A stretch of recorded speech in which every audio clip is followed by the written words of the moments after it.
আমাদের ফুলের ইয়েটা কোথায়?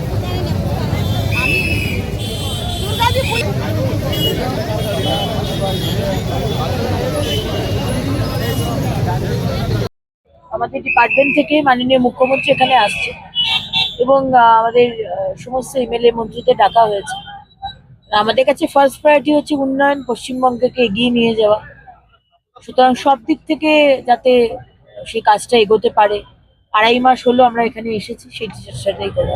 পশ্চিমাঞ্চল উন্নয়ন যেভাবে বসে গেছিল, একবারেই এক কথাই বলা চলে একবারে বসে গেছিল, সেখান থেকে কিভাবে আপনারা এটা তুলছেন? একবারে গ্রামীণ পর্যায়ের উন্নয়নের মূল রাস্তা ছিল। প্রতিটা দপ্তরই তো বসে আছে।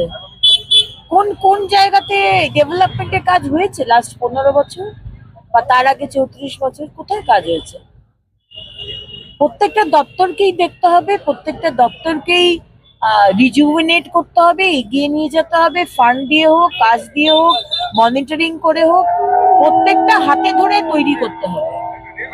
এবং আমাদের মুখ্যমন্ত্রী সবভাবে একদম টিমকে লিড করে নিয়ে যাচ্ছে। পৌরসভাগুলোতে এখন অকেজো হয়ে আছে, কখন নির্বাচন হবে বলে মনে করছেন আপনারা? নভেম্বরের পরে ডিসেম্বর নাগাদ আমরা নির্বাচন করার কথা ভাবছি, যাদের মোটামুটি টাইম হয়ে গেছে।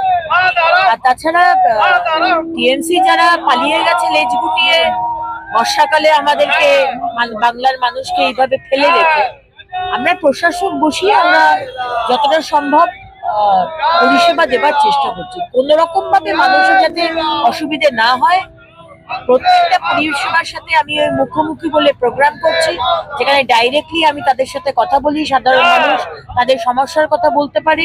সুতরাং অসুবিধা খুব একটা হতে দেব না।